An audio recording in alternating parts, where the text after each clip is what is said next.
Kota Semarang mengucapkan selamat ulang tahun yang ke-30 kepada Inixindo.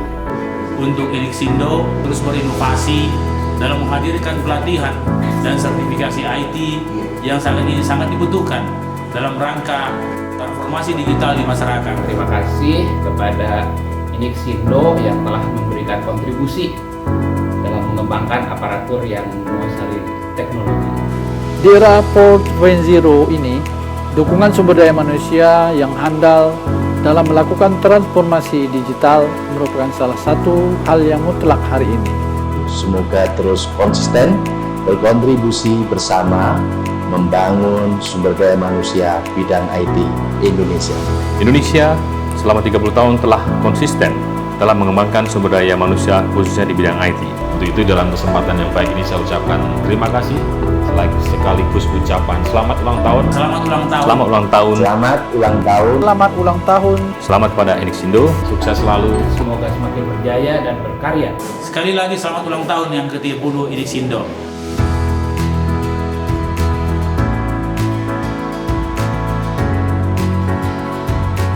Industri 4.0 menuntut setiap organisasi individu untuk mulai bertransformasi. Inixindo adalah katalisator. Kami senantiasa membantu mengembangkan talenta digital di setiap organisasi maupun individu. Ketika Anda bertransformasi, kami akan membantu Anda bertransformasi lebih cepat, lebih baik, dan lebih mudah. We make you transform better. Melalui pembelajaran yang diselaraskan dengan perkembangan industri, menjaminkan pertumbuhan SDM yang berkelanjutan. Untuk meningkatkan perkembangan SDM IT nasional, Inixindo mengoptimalkan kombinasi pembelajaran berbasis kolaborasi, baik dalam pembelajaran daring maupun tatap muka. Dukungan wilayah di 6 cabang dan dengan aktif mengembangkan pembelajaran berbasis jarak jauh, membuat pembelajaran Inixindo semakin luas dan menjangkau seluruh masyarakat Indonesia. Inixindo senantiasa berkontribusi, menuntut perusahaan untuk terus beradaptasi dan mengembangkan metode-metode pembelajaran yang tepat dan kreatif. Dengan Inixindo dapat membantu peningkatan literasi dan teknologi masyarakat di bidang IT.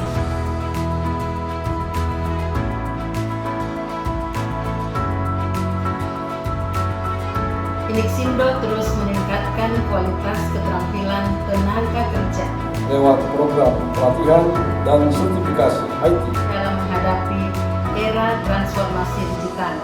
Semoga tetap berjaya dan berbakti untuk negeri, terutama dalam hal pengelolaan teknologi informasi. Inixindo, we make you transform better. Selamat ulang tahun Inixindo yang ke-30. Salam Korea.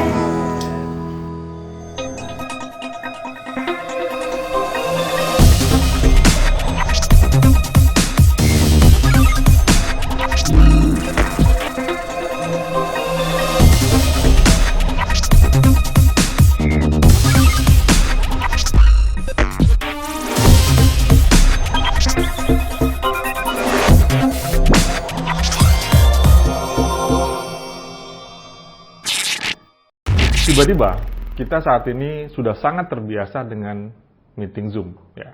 Di mana-mana, kalau kita mau rapat, tidak lagi kita mencari ruang ataupun media untuk bertemu dan berkumpul, tapi pakai Zoom. Tiba-tiba juga, kita sekarang sudah sangat terbiasa kalau beli sesuatu online. Ya. Tidak perlu datang ke tempatnya atau mengunjungi lokasi-lokasi yang kita ingin cari barangnya. Dan tiba-tiba juga, apapun bentuk pendaftaran, mau daftar vaksin, daftar anak sekolah, semuanya menggunakan media online. Tetapi, ada juga yang tiba-tiba tapi tidak selalu baik, yaitu kita sekarang gampang sekali komplain kepada siapapun pemberi layanan yang dirasa tidak memuaskan, ribet, lelet, mahal, dan sebagainya. Artinya kita gampang sekali komplain. Dan juga, kita juga mudah sekali bercurhat di sosial media, karena ada ketersediaan internet dan sosial media yang ada saat ini. Gampang sekali kita bilang kuno banget sih, nggak online. Ya. Potret tadi yang kita ceritakan atau saya ceritakan tadi, saya pikir merupakan sebuah perubahan perilaku dari kita semua. Nggak cuman kita ataupun saya, tapi saya yakin itu merupakan potret dari customer yang memiliki perilaku yang sama juga gitu ya. Jadi customer juga melakukan hal yang sama seperti yang saya ceritakan tadi.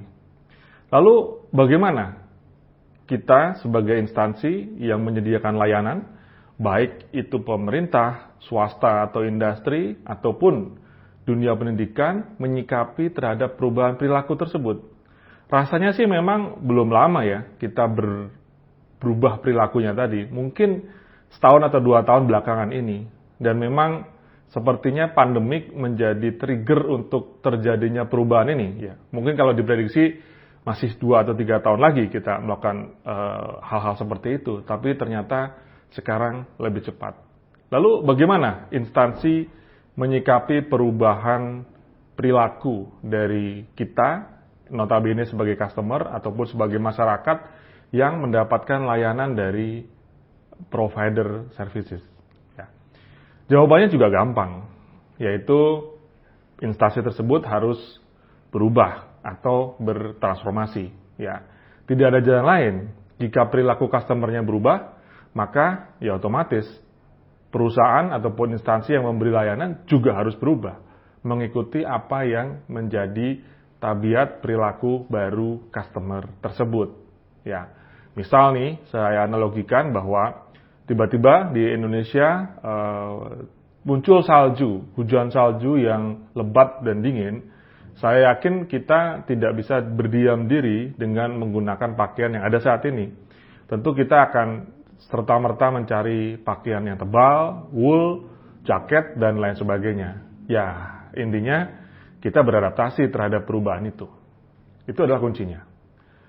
Namun, gimana caranya? Apakah main hantam aja, asal berubah saja untuk sebuah instansi melakukan perubahan atau transformasi? Ya, langsung oke, kita berubah. Saya yakin ada pakem-pakem yang bisa menjadi pegangan, baik untuk instansi pemerintah maupun instansi swasta ataupun industri. Ya, kalau kita bicara masalah bisnis, ada 2 pakem yang mesti dipatuhi apapun perubahan yang dilakukan, yaitu patuh kepada profit dan patuh kepada market. Market di sini adalah apa yang menjadi tuntutan dari pasar, gitu ya. Nah, itu yang menjadi pedoman. Jangan sampai kita sibuk bertransformasi, sibuk berinovasi, tetapi secara profit kita malah hancur atau malah turun drastis. Nah, pertimbangan ini harus menjadi sebuah pakem-pakem. Lalu, untuk pemerintahan memiliki pakem-pakem yang juga tidak bisa dilanggar rambu-rambunya. Ya, meskipun tuntutan perubahan itu nampaknya harus segera dan segera dan segera. Namun ada pakem-pakem yang tidak bisa dilanggar dari pemerintahan. Yaitu 1, patuh kepada regulasi, kemudian yang kedua adalah patuh kepada anggaran. Ya. Regulasi tentu menjadi pijakan dari pemerintah untuk mengeksekusi segala tindak tanduknya, ya, yang biasanya bisa berbentuk regulasi dari DPR atau mungkin dari pemerintah sendiri atau mungkin dari presiden sendiri. Dan pastinya anggaran yang ada di pemerintah lebih berorientasi kepada belanja. Ya, besarnya APBN atau APBD akan memiliki dampak yang sangat signifikan terhadap proses perubahan ataupun transformasi yang sudah direncanakan. Lalu, apa yang perlu dirubah dari instansi tersebut, baik pemerintahan, swasta, industri, ataupun dunia pendidikan? Ya, apa sih yang mesti dirubah gitu ya? Banyak yang berpikiran bahwa, wah teknologinya. Tapi jangan lupa bahwa transformasi digital bukanlah tentang teknologi, gitu ya. Apa yang mesti kita bisa rubah? Ada 3 komponen yang bisa dirubah oleh suatu instansi. Ya. Yang pertama adalah mindset bisnis. Yang kedua adalah komponen bisnis. Dan yang ketiga adalah SDM-nya. Ya. 3 ini kalau Anda perhatikan tentu tidak terkorelasi secara langsung dengan teknologi. Memang teknologi akan membuat sesuatu berjalan lebih cepat dan lebih efektif, tapi kunci perubahannya ternyata tidak pada teknologinya. Ya, mari kita bongkar satu-satu. Ya, kalau kita bicara masalah perubahan mindset bisnis, terdapat 5 aspek yang dapat dirubah oleh institusi terkait dengan mindset bisnisnya. Yang pertama, mindset tentang customer. Ya, kita mesti mengubah pandangan atau persepsi bahwa customer zaman sekarang tidak bisa dianggap sebagai single point objektif, ya. Jadi tidak bisa dianggap sebagai dia sendirian, sebagai bahan yang kita ingin offering ataupun kita tuju sebagai pengguna layanan atau produk kita. Tapi kita harus mengubah bahwa customer saat ini adalah network customer.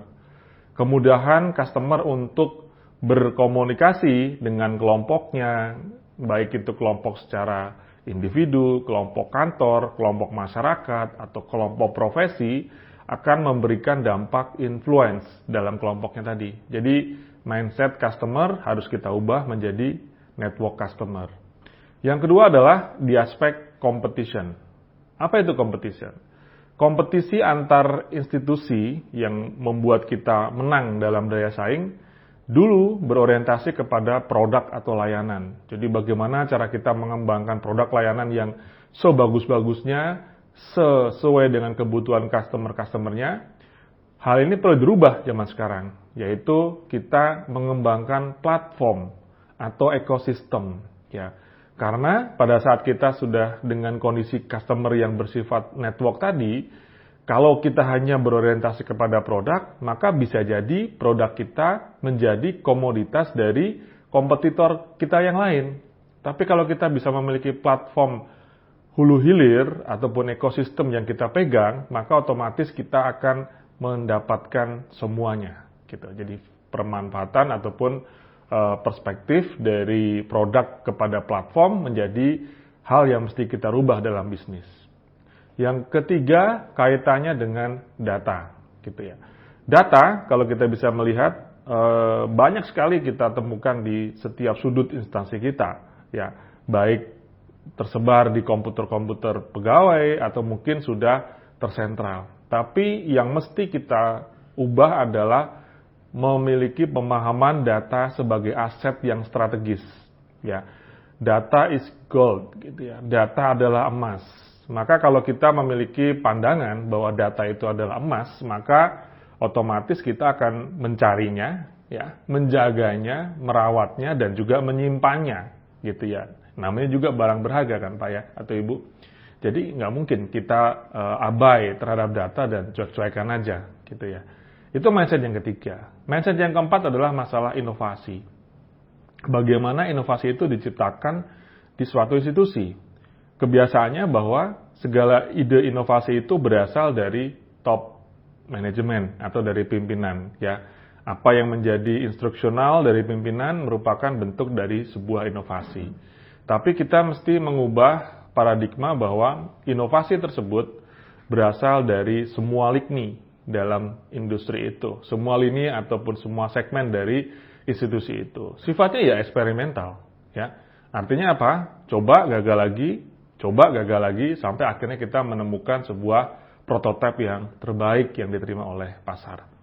Mindset yang kelima adalah terkait dengan value. Ya. Bagaimana kita memberikan value kepada customer? Ya. Apakah value yang kita jaga selama berpuluh-puluh tahun, ya, yang kita pahami dan kita agung-agungkan berpuluh-puluh tahun, atau kita bisa memberikan value yang adaptif, yaitu value yang memang disesuaikan dengan kondisi dan kebutuhannya saat ini. Nah, itulah yang namanya 5 buah mindset bisnis yang mesti kita rubah saat ini. Kemudian, di perubahan kedua adalah perubahan terhadap komponen bisnis. Ya. Komponen bisnis di sini ada 3, yaitu mengubah customer experience dari mulai customer journey-nya, yang biasa berinteraksi dengan kita dengan 1 task, 2 task, 3 task gitu ya. Tapi kita bisa persingkat dan lebih mudah, atau bahkan menjalin relationship yang lebih baik, better relationships. Ya. Kemudian yang kedua adalah operational processes. Ya.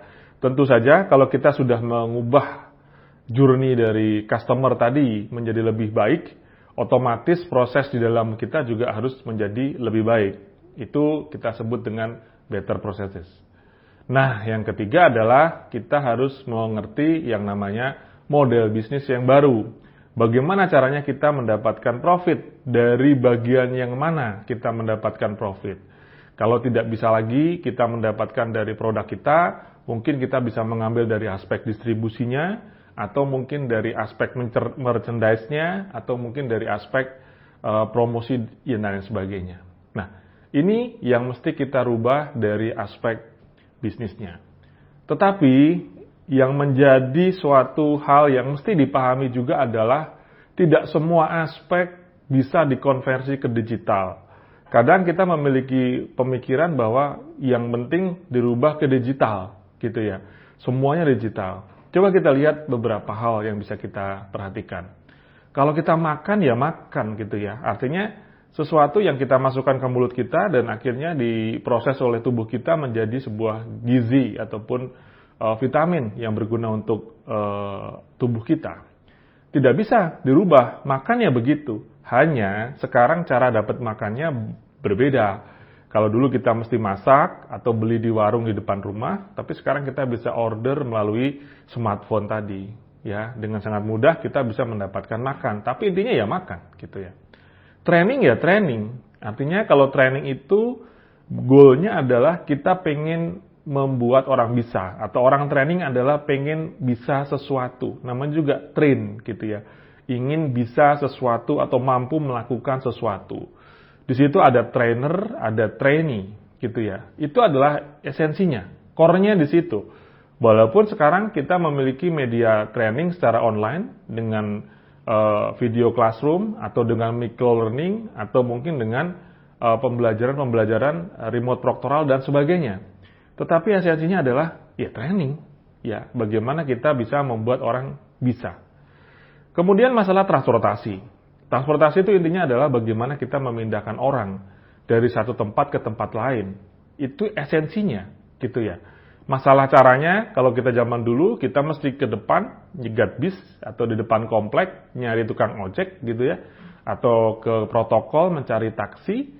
Tapi sekarang kita mendapatkan alat transportasi tadi dengan sangat mudah, yaitu dengan misalkan Gokar, Gojek, ataupun Grab. Ya, dengan mudah di sana kita dapatkan. Tetapi kan esensinya tidak berubah, yaitu kita berpindah dari satu tempat ke tempat lain. Ya, intinya apa?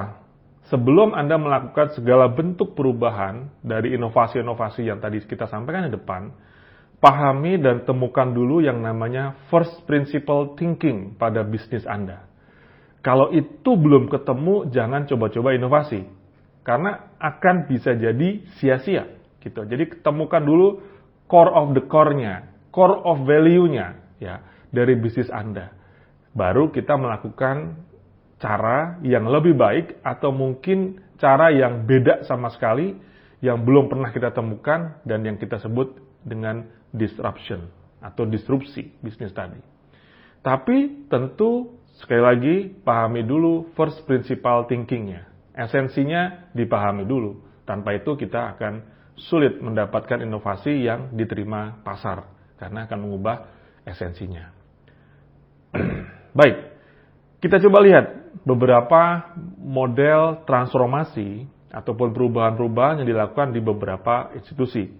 Saya memiliki 3 contoh di sini, yaitu di institusi pemerintahan, kemudian di institusi swasta atau industri, kemudian yang ketiga adalah institusi di dunia pendidikan. Ya, saya mulai dulu di pemerintahan. Ya, kalau kita melihat di pemerintahan, tadi sudah saya sampaikan, constraint yang ada itu adalah kepatuhan terhadap regulasi dan kepatuhan terhadap anggaran.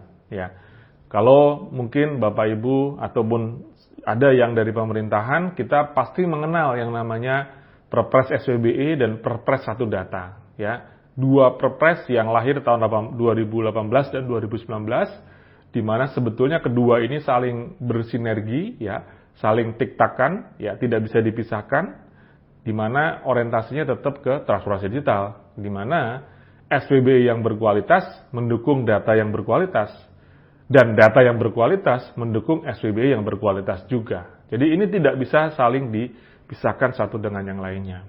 Artinya apa? Secara regulasi sudah fix pemerintah menggunakan Perpres SWBI dan Perpres 1 Data.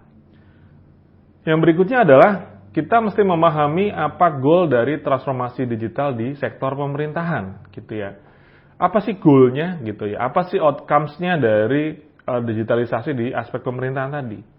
Kita pengen membentuk yang namanya smart government. Apa sih yang namanya smart government itu? Smart government adalah keintegrasian layanan secara elektronik atau secara digital yang bisa dinikmati oleh pengguna, artinya oleh masyarakat atau institusi pemerintah lain. Di aspek yang berbeda, kalau sudah integrasi terus apa? Layanannya memang enak, gampang dan cepat gitu ya. Tetapi pada titik akhirnya, pemerintah ingin membangun yang namanya data driven government, yaitu dengan keintegrasian tadi, maka kita dengan mudah mendapatkan data yang terintegrasi.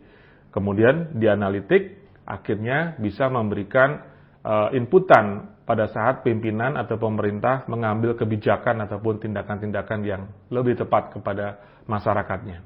Nah, ini adalah aspek pemerintahan digital yang kita contohkan dalam dunia pemerintahan. Kalau di swasta bagaimana? Ya, di swasta atau di industri kayak gimana? Kita coba lihat ya, Pak, Ibu. Kalau kita pernah mungkin berjalan ataupun mendarat di Singapura, di sana ada yang namanya Changi gitu ya, yang kita kenal sebetulnya Changi Airport gitu ya.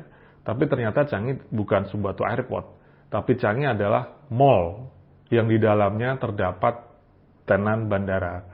Ya, seperti kalau Ibu ke mall ya, di mall-mall itu Ibu atau Bapak ya menemukan tenan baju, ada tenan makanan, ada tenan kosmetik, ada tenan sepatu, ada tenan tas dan sebagainya, dan salah satu tenannya adalah bandara, gitu ya. Tenanya adalah bandara. Nah, itu menjadi sebuah filosofi yang akan mengubah tatanan, kemudian culture, kemudian proses yang terjadi di dalam organisasi tersebut.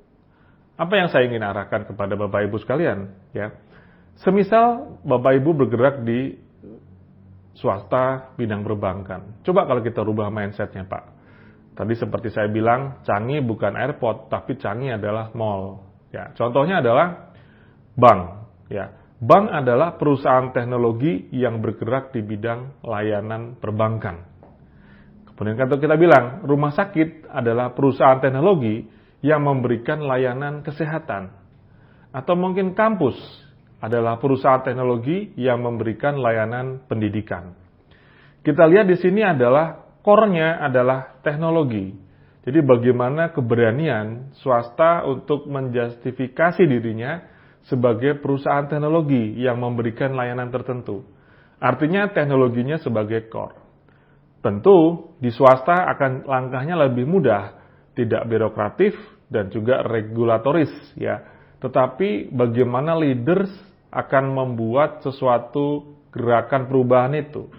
Transformasi digital di sektor swasta ataupun di industri sangat ditentukan oleh leadership-nya, ya. Karena transformasi digital pastinya adalah top down.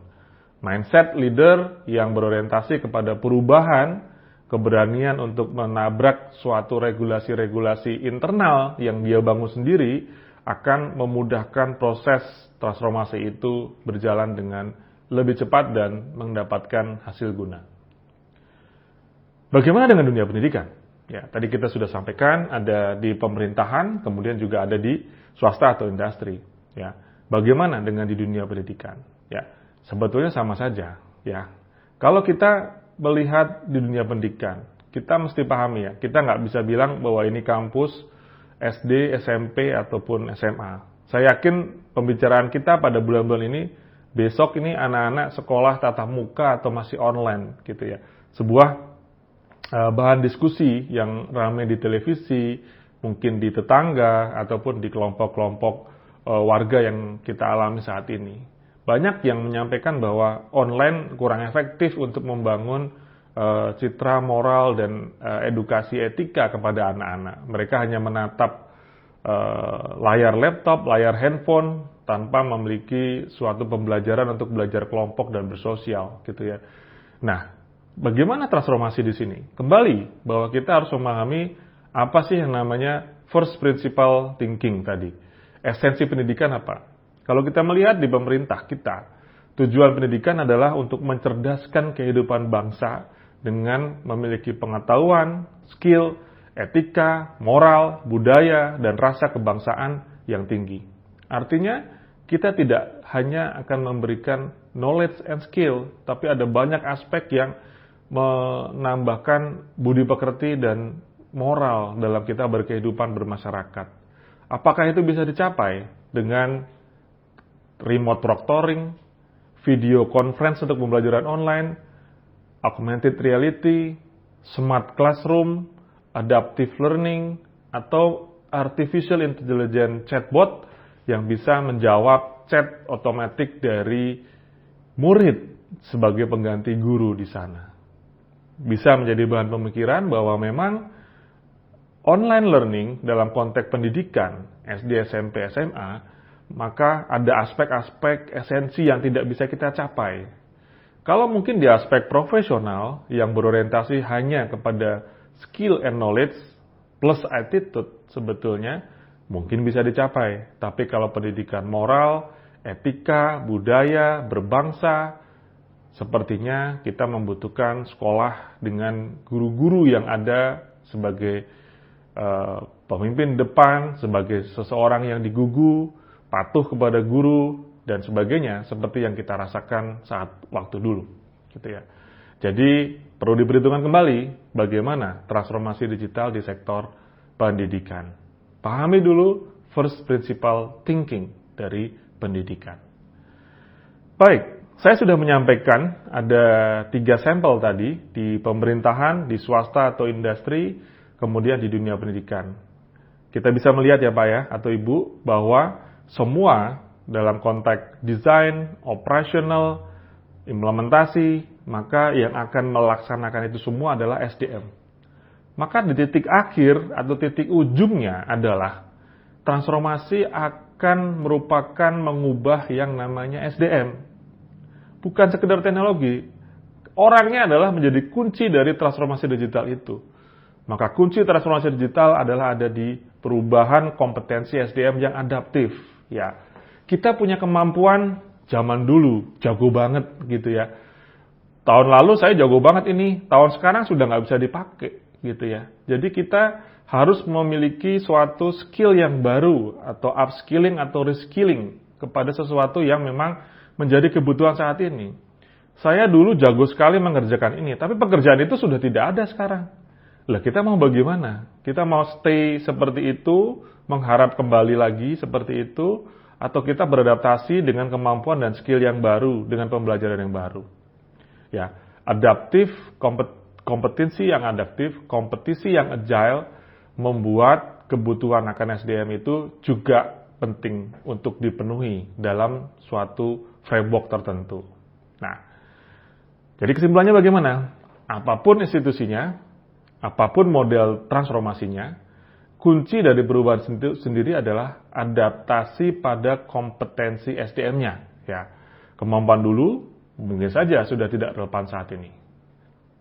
Pernyataan saya barusan akan mewujudkan apa yang namanya SDM 4.0 dan kompetensi as a service. Lalu, apa itu SDM 4.0 dan kompetensi as a service? Ikuti webinar berikutnya. Terima kasih. I would like to congratulate Inixindo with their 30th year anniversary.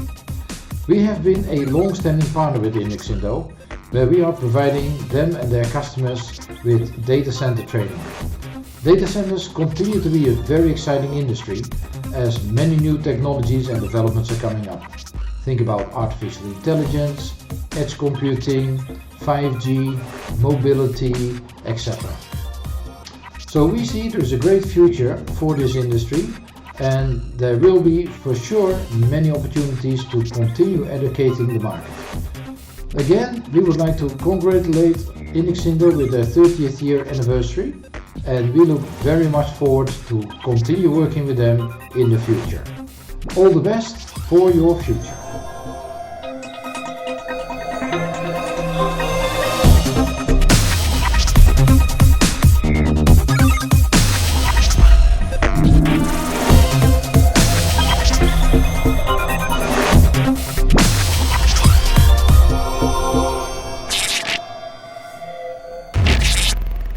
Saya di sini akan membawakan tema atau materi tentang transformasi SDM dan transformasi organisasi dalam hal ini khususnya adalah organisasi HR dan human capital di era industri 4.0 ini. Nah, saya akan membaginya menjadi 2 babak atau 2 tahapan.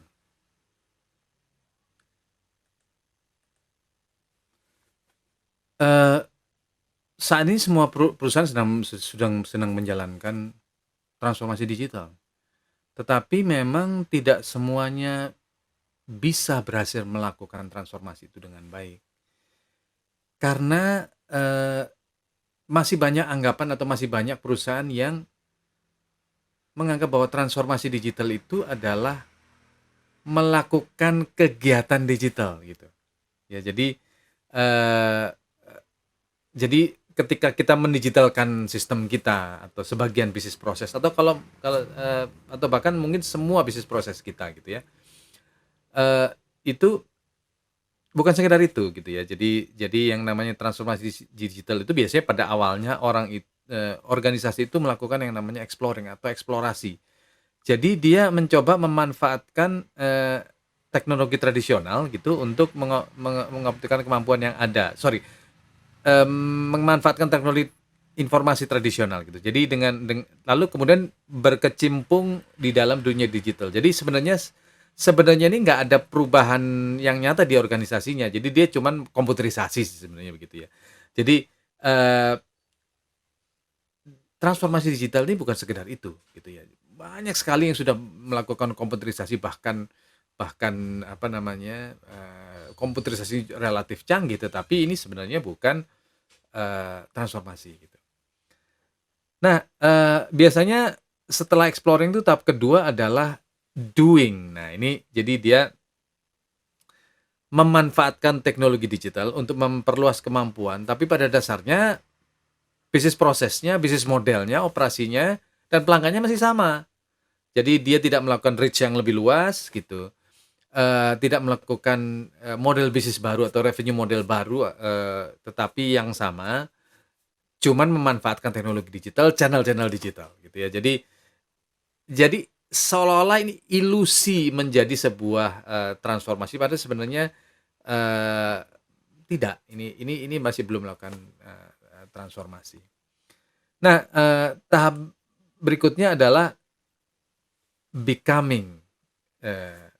mulai becoming digital gitu. Jadi di sini silo-silo itu dipangkas gitu. Jadi integrasi menjadi semakin lebih bagus.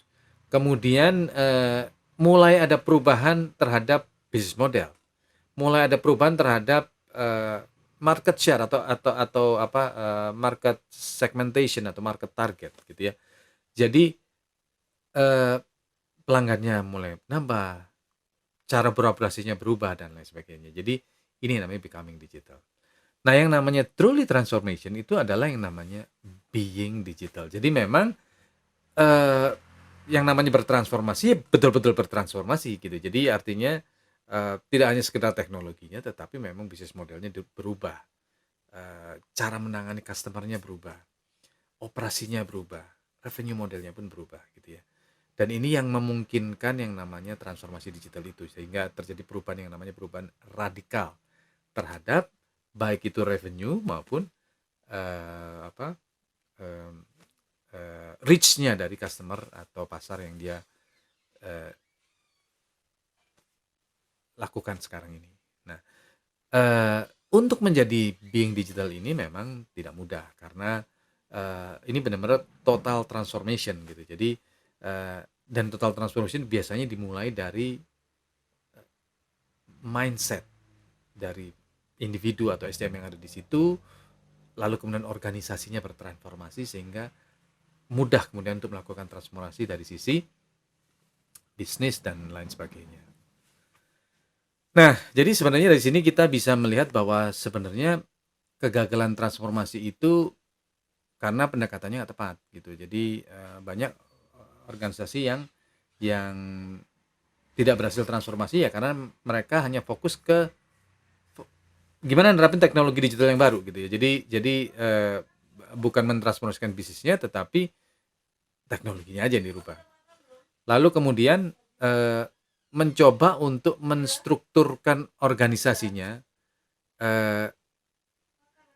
untuk mencoba mendigitalisasi gitu. Jadi bukan organisasinya ini berubah sesuai bisnis modelnya, tetapi mendigitalkan struktur organisasinya. Jadi dengan menggunakan perangkat-perangkat digital untuk berkomunikasi dan lain sebagainya. Mulai ada workflow dan lain segala macam itu, iya. Tetapi sebenarnya transformasi bukan cuma itu.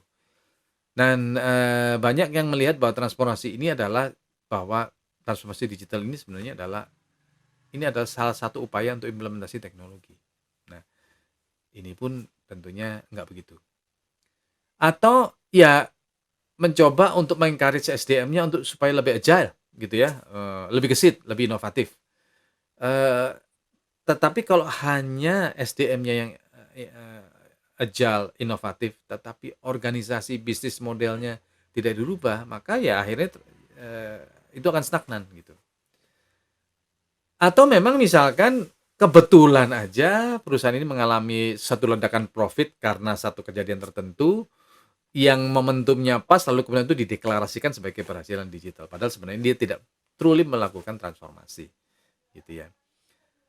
Nah, atau dia tidak melatih atau tidak mendidik atau membentuk talenta digital, tetapi hanya dengan kemudian mempekerjakan atau membeli keterampilan digital dari outsource katakan gitu, yang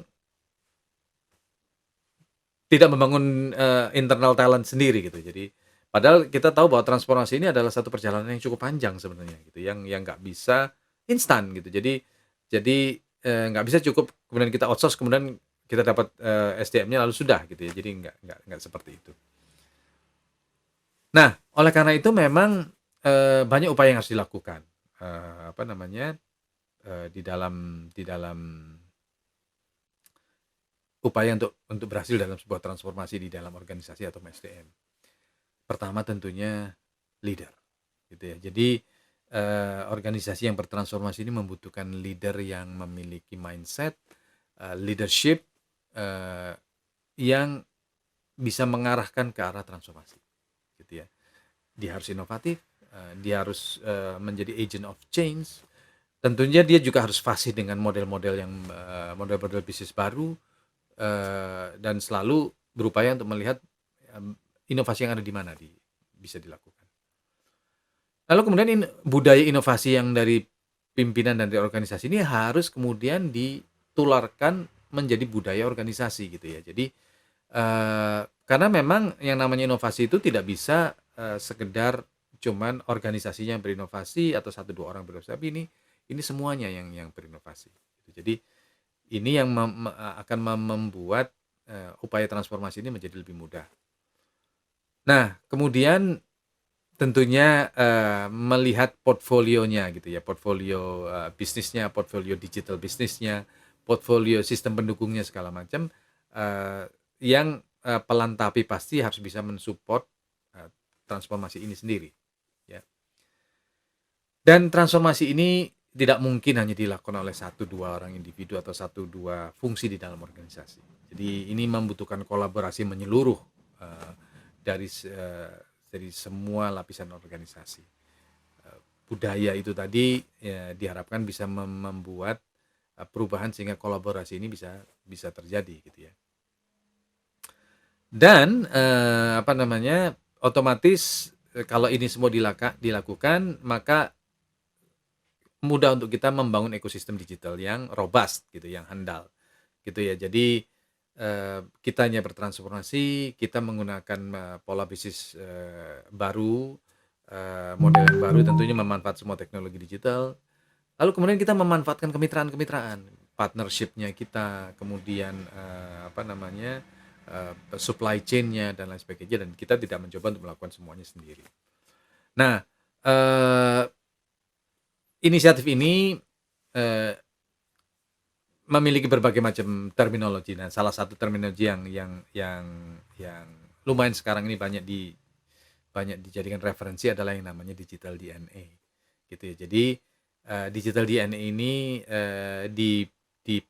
dipopulerkan oleh Deloitte, gitu ya, yang kemudian banyak kemudian diadopsi atau diadaptasi oleh berbagai perusahaan atau organisasi seluruh dunia ini yang dipakai sebagai acuan, gitu ya. Nah, apa itu digital DNA? Digital DNA itu adalah bagaimana organisasi ini mengelola, mengoperasikan organisasi dan bersikap yang transformatif, gitu ya. Jadi karena setiap organisasi ini kan memiliki DNA unik sendiri-sendiri, gitu, yang berisi yang namanya DNA itu kan seperti instruksi yang ada di dalam tubuh kita yang kemudian bisa direplikasi generasi ke generasi, gitu ya. Ini juga sama ini. Jadi artinya kalau kemudian DNA ini ada di dalam organisasi itu, maka otomatis itu akan terreplikasi dengan otomatis di dalam semua individu yang ada di dalam DNA itu. Jadi sebenarnya DNA itu sebenarnya tidak hanya mendefinisikan siapa Anda itu, tetapi bagaimana organisasinya, di mana Anda bekerja, gitu. Jadi siapa Anda dengan siapa Anda dipekerjakan, teknologi apa yang digunakan, bagaimana kita melakukan manajemen pengelolaan atau diatur dan lain sebagainya. Jadi DNA itu seperti itu. Nah, kemudian yang namanya digital DNA ini lagi-lagi mengutip istilah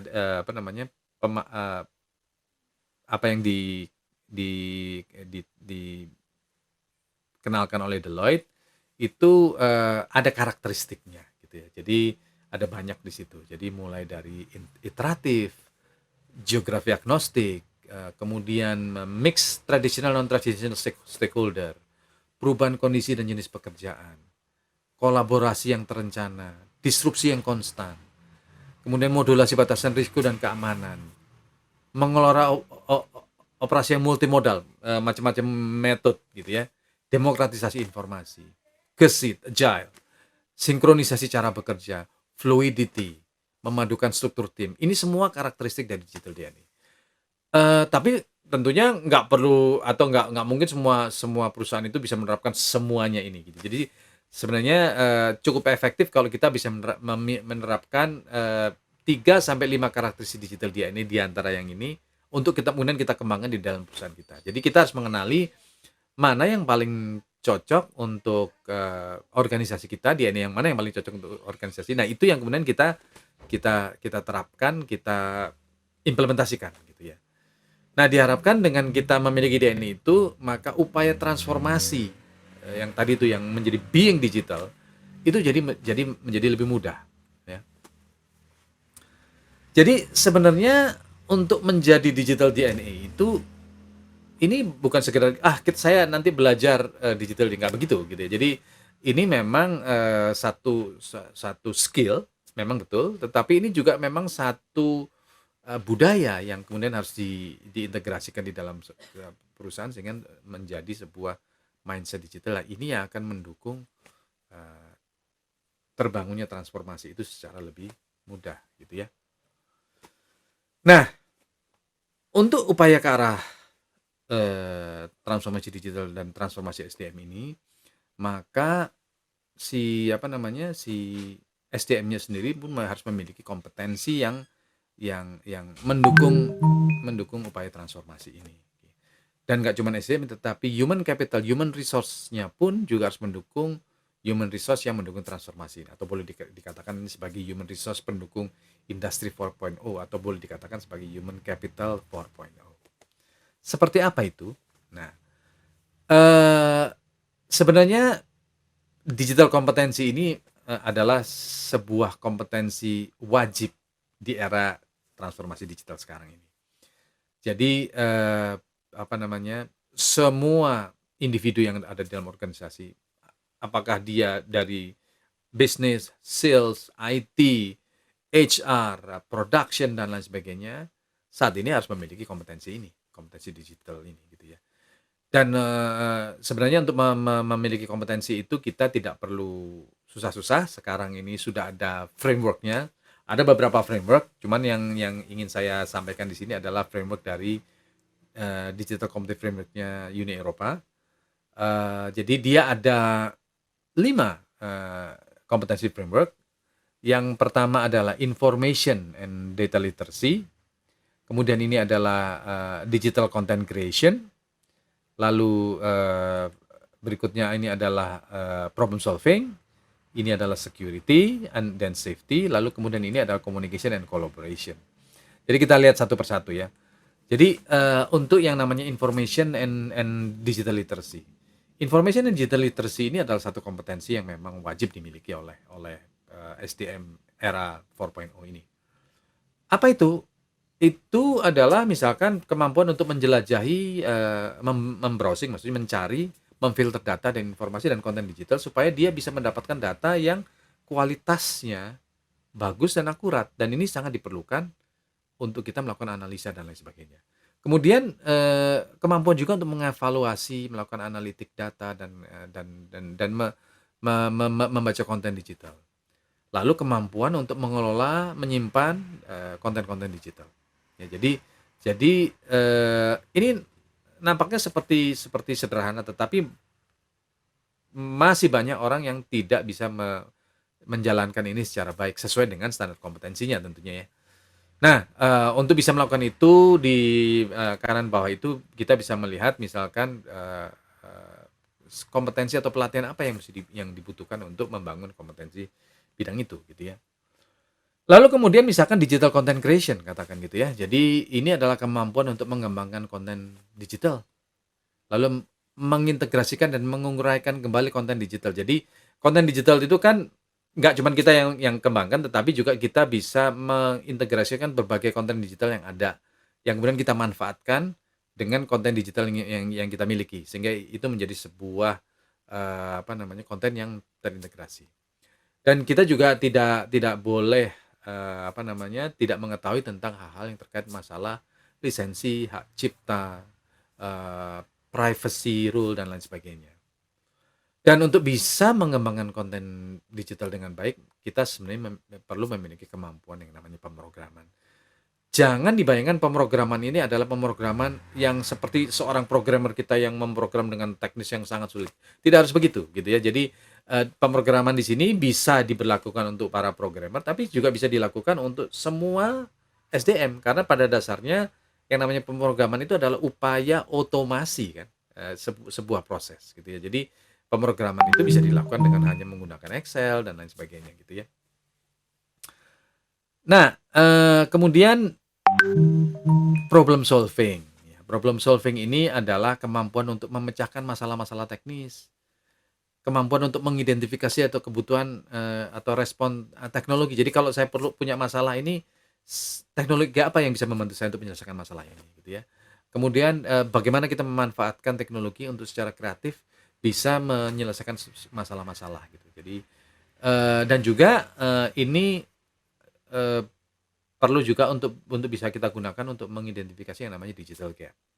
Nah, teknologi seperti artificial intelligence, machine learning, design thinking, business modeling dan lain sebagainya ini adalah bagian dari ilmu-ilmu untuk membangun kompetensi bidang ini, gitu ya. Nah, kompetensi yang berikutnya adalah yang namanya security atau safety.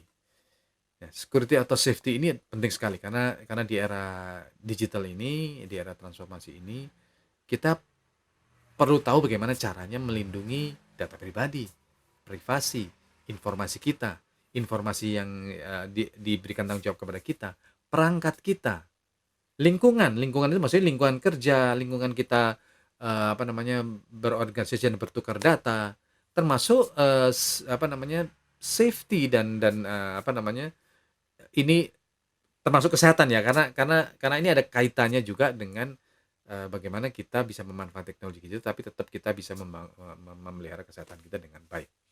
Jadi itu adalah 5 kompetensi yang memang perlu dimiliki oleh SDM sekarang ini. Nah, bagaimana caranya bisa menguasai kompetensi itu supaya si SDM ini bisa memiliki kompetensi dengan baik. Nah, caranya adalah organisasi harus menyiapkan programnya gitu. Nanti akan dijelaskan di dalam transformasi pembelajaran secara lebih detail. Tapi organisasi harus menyiapkan step-stepnya untuk bisa menyiapkan organisasi ini bisa bertransformasi, gitu ya. Apa aja step-stepnya? Nah, kita lihat di sini sekarang.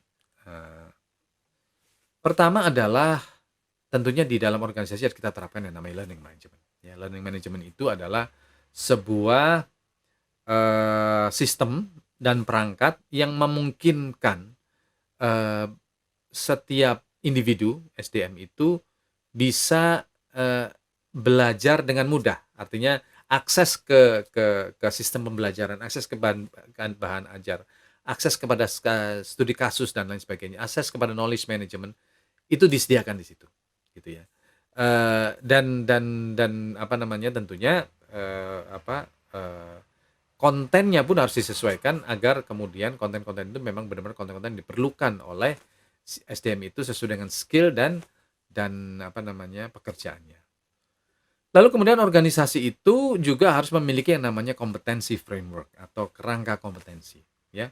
Termasuk di sini adalah satu fasilitas untuk melakukan pemetaan, yaitu pekerjaannya SDM tersebut sekarang apa, atau calon pekerjaannya apa, kemudian pekerjaan ini membutuhkan kompetensi apa, lalu kemudian bisa dilakukan assessment apakah kita sudah memenuhi kompetensi yang dibutuhkan atas pekerjaan tersebut, gitu ya. Nah, kalau kurang berarti ada gap, kita bisa melakukan pelatihan-pelatihan sehingga pelatihan itu menjadi sangat efektif, gitu ya, untuk kemudian membangun skill kita sesuai dengan kompetensi yang dibutuhkan oleh pekerjaan. Nah, dan biasanya sistem seperti ini memang bersifat pada awalnya masih bersifat statis, gitu. Nah, tetapi kalau di era sekarang ini karena bisnis modelnya cepat berubah, oleh karena itu job role-nya kan berubah juga kan secara konstan. Oleh karena itu kompetensinya pun juga harus berubah sesuai dengan perubahan job role yang dinamis itu. Maka harus ada yang namanya kompetensi integration. Jadi kompetensi integration itu adalah satu sistem pendukung yang kemudian bisa secara dinamis melacak kebutuhan kompetensi yang berubah ini, lalu kemudian memberikan informasi dengan perubahan job role ini, maka berubah pula kebutuhan kompetensinya, berubah pula kondisi gap-nya, yang kemudian berubah pula roadmap pelatihan yang mesti diikuti oleh si SDM yang bersangkutan. Gitu. Nah, lalu bagaimana belajarnya? Nah, belajarnya kita menyediakan yang namanya sistem pembelajaran yang learning on demand. Jadi kalau LMS tadi itu walaupun sistemnya sudah bisa kita akses, tetapi misalkan schedule-nya dan lain sebagainya itu tetap masih sinkronus, katakan gitu. Kalau yang namanya learning on demand ini, masing-masing individu di dalam organisasi itu bisa men-chart atau menyusun peta roadmap kompetensi saya dalam 1-2 tahun ke depan seperti apa. Kemudian saya akan melakukan pembelajarannya bagaimana, lalu kemudian dia tinggal mencari sumber-sumber belajar atau bahan ajar yang ada di dalam sistem itu, kemudian dia melakukan pembelajaran, gitu ya. Dengan demikian dia bisa menyiapkan kompetensinya sesuai dengan track atau career path atau job role atau career planning yang dia sudah tetapkan, gitu ya. Nah, supaya learning on demand ini efektif, nah itu harus didukung dengan yang namanya learning space atau ruang belajar. Nah, ruang belajar yang sekarang itu namanya digital learning space. Nah, Inixindo mengembangkan ruang belajar modern untuk mengantisipasi kebutuhan transformasi yang namanya RBX atau ruang belajar Inixindo. Ya, jadi ruang belajar ini mengakomodasi kebutuhan learning on demand tadi dengan mendesain instruksi yang memang instruksinya itu instruksi yang paling efektif untuk core skill yang ingin dipelajari oleh seseorang. Dengan demikian proses belajar orang itu jadi lebih cepat, gitu ya. Gitu karena kontennya atau instructional design-nya itu disesuaikan dengan instruksi yang memang mengacu kepada core skill. Nah, lalu kemudian nanti ada coaching, mentoring, dan lain sebagainya. Ini akan dijelaskan di dalam sesi yang berikutnya. Nah, kalau kemudian kita sudah menerapkan itu, ya, maka fase terakhir adalah kita akan menjalankan yang namanya kompetensi as a service. Jadi dengan demikian, setiap individu di dalam organisasi itu akan sudah bisa mendeklarasikan kompetensi yang dia miliki. Tentunya itu melalui sistem yang ada, sehingga dengan demikian organisasi bisa sangat cepat untuk kemudian bisa mengadopsi kompetensinya sesuai dengan kebutuhan organisasi. Jadi kalau organisasi memiliki inisiatif yang memerlukan proyek tertentu, yang memerlukan satu tim dengan kompetensi tertentu, dengan mudah kompetensi itu didapatkan internally di organisasi karena masing-masing individu sudah bisa mendeklarasikan kompetensi sebagai sebuah service.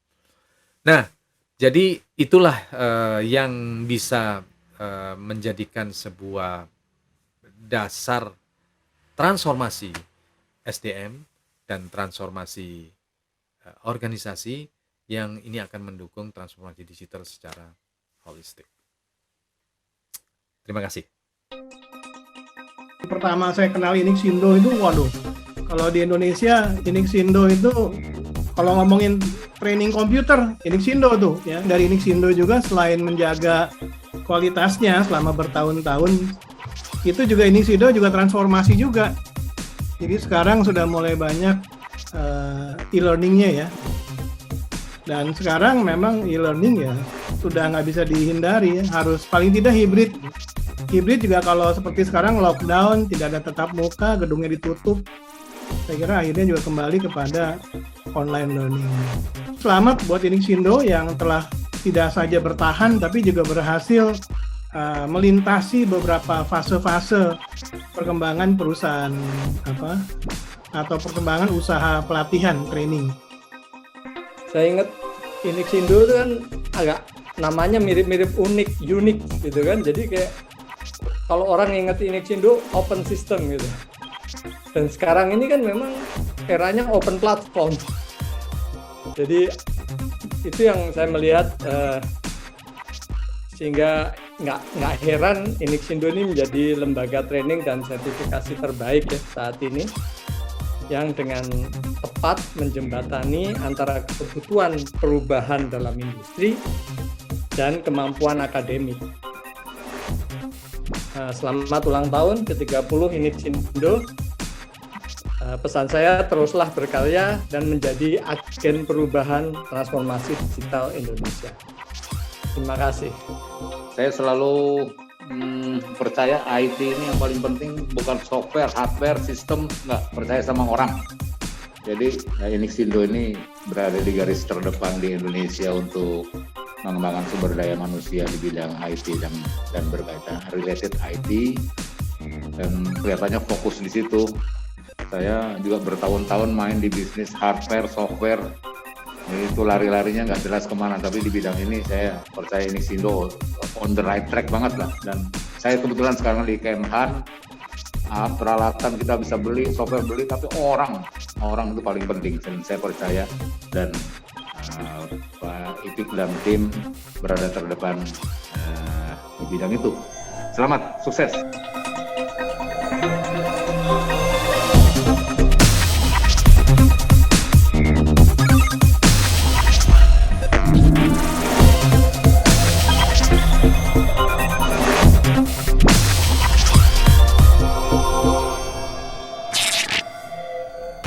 Saya Ifik Arifin, kita akan membahas transformasi pembelajaran, di mana transformasi pembelajaran ini terkait dengan teknologi mutakhir saat ini. Apa itu? Antara lain, artificial intelligence, Internet of Things, big data, data science, cloud security, dan masih banyak lagi lainnya. Jadi pertanyaan besarnya adalah, bagaimana kita bisa mengadopsi teknologi mutakhir ini ke dalam sebuah organisasi. Tentunya SDM yang akan mengadopsi teknologi tersebut. Ya. Dan pertanyaan ini kita jawab dengan bagaimana mengintegrasikan pembelajaran ke dalam organisasi dulu, yaitu kita yakin bahwa setiap organisasi selalu berusaha untuk melakukan perbaikan dan mendapatkan keunggulan. Tidak mungkin sebuah organisasi akan berjalan di tempat. Karena itu dia harus terus berubah dengan dibantu oleh teknologi. Ya. Hal ini berarti adalah perbaikan yang sifatnya terus-menerus. Sehingga membutuhkan komitmen tidak saja dari peserta training atau peserta SDM itu sendiri, tapi juga dari pimpinan dan stakeholders, yaitu komitmen untuk belajar. Nah, ini harus ada. Kenapa? Untuk bertujuan bisa memecahkan masalah dengan menggunakan teknologi yang mutakhir tadi, ya, secara lebih efektif dan efisien tentunya. Kalau kita lihat proses belajar kita yang umum sekarang ini bersifat sekuensial, yaitu bekerja, kemudian mendapatkan masalah, kemudian kita belajar untuk mencoba memecahkan masalah, bekerja lagi, dan seterusnya. Hal ini tidak bisa lagi sekarang karena permasalahannya begitu banyak. Kita harus mencoba untuk menggunakan momentum ini untuk memperbaiki kompetensi. Artinya kita siap untuk menjadi kompeten sehingga dapat memecahkan masalah dengan lebih baik lagi. Nah, oleh karena itu ada budaya belajar yang baik sekarang ini, yaitu bekerja sambil belajar dan belajar sambil bekerja. Artinya apa? Kita bekerja kemudian mendapatkan masalah, kita coba belajar untuk memecahkan masalah, dilakukan secara paralel. Tidak lagi satu demi satu sekuensial. Jadi paralel ini akan membantu kita memecahkan masalah lebih cepat, lebih efisien, dan tentunya mencapai tujuan. Nah, Inixindo sudah melakukan hal ini dengan prinsip kerja yang simple, yaitu bergerak cepat dan mudah. Kita mulai dengan identifikasi dari masalah yang ada, ya. Kemudian bagaimana tujuan pembelajaran itu dibentuk, termasuk interaksi di antara submodul-submodul yang dibuat ini. Dipetakan lebih dahulu, ya. Kemudian kita tentukan juga hasil belajar akhir seperti apa. Outcome dari learning ini seperti apa. Kata lainnya adalah outcome-based learning. Kita belajar berbasis hasil. Ya. Dan ini mulai dengan perencanaan dan desain yang sirkuler, yaitu strategik pembelajaran dulu kita tentukan, kemudian kita buat prototipe bahan ajar, kita review, kita ulang lagi, ya, berputar sehingga menghasilkan hasil yang optimal, sehingga bisa dilakukan uji desain. Uji desain ini mulailah kita mengembangkan bahan ajar, kita implementasikan, kemudian menghasilkan versi alfa, dievaluasi, ulang lagi, kembangkan lagi, perbaiki lagi, implementasi lagi, dan akhirnya menghasilkan versi beta dan seterusnya. Jadi kita bekerja secara iteratif sehingga membentuk sekarang apa yang kita namakan RBX atau Ruang Belajar Inixindo. RBX ini terbentuk dengan adanya tadi desain pembelajaran dan pengembangan yang kita buat. Ya. Untuk apa? Untuk mencapai pelatihan yang dapat mengadopsi teknologi mutakhir saat ini. Ya. Hal itu pun dipengaruhi oleh perubahan teknologi, oleh regulasi, dan juga tren di masa mendatang. Jadi kita sudah mengantisipasi kira-kira perubahan masa mendatang itu seperti apa. Nah, jadi kita mulai dengan membuat model instruksional untuk RBX, strategic thinking, teknologi, dan konten. Semuanya ini menjembatani karir, ya, yang tadi disebut ada DevOps, Artificial Intelligence, dan lain-lain, yang akhirnya bermuara di sertifikasi kompetensi. Ya. Nah, delivery dari pembelajaran ini ada dua. Yang pertama adalah sinkron, yang kedua adalah asinkron. Sinkron berarti kita belajar dengan tatap muka ataupun virtual, secara virtual. Ada interaksi dengan fasilitator dan instruktur. Jadi di pembelajaran sinkron ini kita mempunyai instruktur ataupun fasilitator yang mendampingi. Ya. Sedangkan satu lagi adalah asinkron, yang berarti kita menggunakan e-learning atau learning management system sebagai tools, ya, untuk belajar. Kelebihannya apa? Kelebihannya adalah kita dapat memilih waktu yang sangat fleksibel dengan e-learning ini. Apa yang kita pelajari antara lain adalah panduannya, kemudian ada videonya, ada quiz, question and answers, kemudian ada lab dan simulasi. Semuanya dikemas dalam RBX. Dan satu lagi yang membungkus semua ini dengan baik adalah kolaborasi. Artinya apa? Antar teman itu diwajibkan untuk berkolaborasi sehingga mereka minimal 2 orang bersama-sama memecahkan masalah untuk mendapatkan solusi. Ya. Jadi kolaborasi ini mempercepat proses pembelajaran. Ya. Mereka akan lebih cepat paham, lebih cepat mempunyai ide-ide yang terbentuk karena kolaborasi tadi. Ya.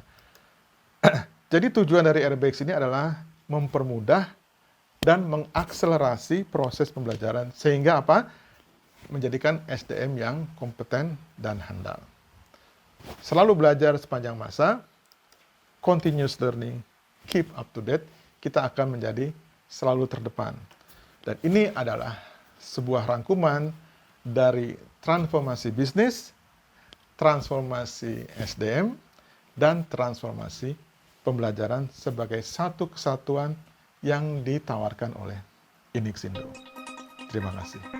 Saya sebagai guru besar di UI, saya merasa bangga ada sebuah pelatihan yang selalu keep update terhadap perkembangan teknologi. Nah, kedepannya ini tantangan semakin besar. Saya di dalam bidang software engineering sangat mengharapkan sekali bahwa Inixindo bisa memberikan training yang lebih banyak lagi yang terkait dengan teknologi bagi pengembangan perangkat lunak. Karena di sini banyak sekali talenta-talenta yang perlu Indonesia miliki, dan yang tidak kalah pentingnya adalah satu hal, yaitu kalau kita bicara computational thinking. Nah, jadi perangkat lunak di sini bukan hanya bisa perangkat lunak, tetapi kita melatih suatu kecerdasan, yaitu kecerdasan cara berpikir, yaitu computational thinking. Mudah-mudahan nanti ke depannya computational thinking ini tidak hanya dimiliki oleh mereka yang mendalami dunia teknologi perangkat lunak, tetapi juga mereka yang sejak mudanya, sejak sekolah dasar, sudah mulai mengenal dalam bentuk yang tentunya berbeda, bukan programming. Saya sangat berharap sekali dengan Inixindo untuk bisa memberikan suatu bentuk pelatihan-pelatihan yang mudah dan tidak hanya untuk mereka yang ingin ahli di dalam bidang perangkat lunak. Oke, 30 tahun sudah berlalu. Selamat ulang tahun untuk Inixindo. Mudah-mudahan terus berkarya karena kontribusi Inixindo sangat diharapkan sebagai salah satu yang mengisi, mencerdaskan bangsa kita untuk menjadi profesional di bidang teknologi informasi. Sukses untuk Inixindo. Kunci keberhasilan sebuah negara untuk menjadi negara maju adalah pada sumber daya manusianya. Dan sumber daya manusia itu bisa meningkatkan kompetensinya melalui pendidikan formal, non-formal, dan informal. Mereka hampir semua mengikuti pendidikan sekolah sampai kuliah. Tetapi yang namanya industri membutuhkan keahlian tambahan. Oleh karena itu, pada hari yang khusus ini, saya ingin mengucapkan selamat ulang tahun yang ke-30 untuk sebuah institusi yang menurut saya telah menciptakan begitu banyak sumber daya manusia kompeten yang handal, terutama di bidang teknologi informasi, yang bakti dan sumbangsinya telah membawa Indonesia memiliki begitu banyak orang-orang hebat di bidang teknologi informasi. Selamat ulang tahun untuk Inixindo yang ke-30. Terima kasih untuk baktinya kepada bangsa dan negara. Dan saya yakin kita akan bertemu lagi nanti sampai di ulang tahun yang ke-100 tahun. Sebagai hadiahnya, saya akan kasih 2 pantun yang baru saja saya buat beberapa menit yang lalu.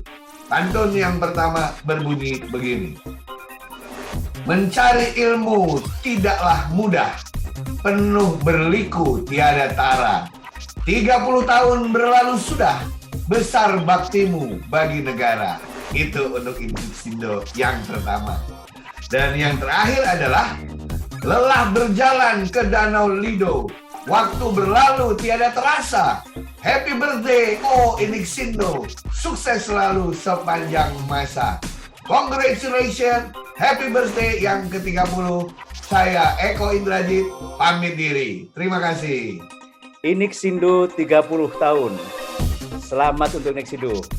Inixindo ini adalah merupakan lembaga pelatihan berbasis kompetensi dan berkembang menjadi outcome based training yang dikembangkan berdasarkan peta okupasi dalam kerangka kualifikasi baik nasional maupun internasional yang memberikan arah karir path bagi peserta maupun lulusannya mau jadi apa. Dan sekarang dengan pimpinan Inixindo yang menjadi education technologist mencapai puncak pendidikannya, dan ini telah ada suatu perkembangan yang sangat baik, yaitu di dalam desain instruksional, di mana dalam hal ini menekankan pada 5 dimensi kompetensi yang diarahkan ke sana. Jadi para peserta tidak hanya tahu task skill saja satu dimensi, yaitu hanya how to-nya saja, tetapi dikembangkan menjadi 5 dimensi kompetensi, yaitu task management skill, contingency management skill, job role skill, dan transfer skill. Sehingga untuk lulusannya akan meningkat tidak hanya employable, tetapi meningkatkan daya saing lulusannya secara global. Selamat Inixindo 30 tahun, sukses selalu.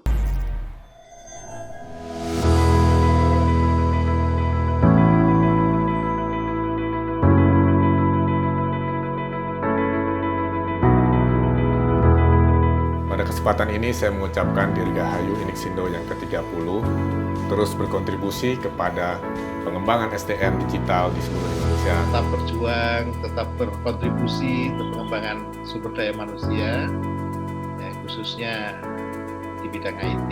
Inixindo 30 tahun sudah, seperempat abad lebih usianya kini. Mereka benar-benar fokus dalam dunia pendidikan IT di tanah air. Saya berharap Inixindo senantiasa menjadi mitra bagi individu dan organisasi untuk bertransformasi dan memenangkan kompetensi di era industri 4.0. Saya yakin ke depan Inixindo akan semakin maju dengan segala cakupannya. Semakin besar, tambah maju, dan semakin diberkati Tuhan. Teruslah berkarya dan berkhidmat untuk kemajuan bangsa dan negara. Semoga semakin jaya dan semakin banyak pesertanya. Continuous learning, keep up to date.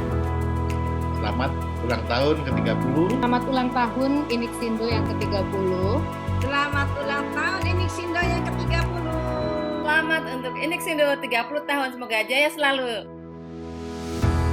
Selamat ulang tahun Inixindo yang ke-30. Selamat ulang tahun bagi Inixindo. Selamat ulang tahun Inixindo. Dirgahayu Inixindo. Dirgahayu Inixindo. Dirgahayu Inixindo. Selamat ulang tahun. Selamat ulang tahun. Selamat ulang tahun. Selamat ulang tahun untuk Inixindo. Selamat ulang tahun untuk Inixindo. Selamat ulang tahun yang 30. Semoga Allah senantiasa melindungi Dan sukses ke depannya. Selamat ulang tahun yang ke-30 untuk Inixindo. Selamat ulang tahun Inixindo ke-30. Selamat ulang tahun untuk Inixindo yang ke-30 tahun. Semoga tetap jaya. Sukses terus Inixindo. Terima kasih telah menjadi bagian penting dalam perkembangan teknologi informasi, khususnya pengembangan kapasitas sumber daya manusia bidang TIK di Indonesia dalam 3 dekade terakhir ini. Inixindo, we make your transport better. Ayo bersama kita bangun digital Indonesia.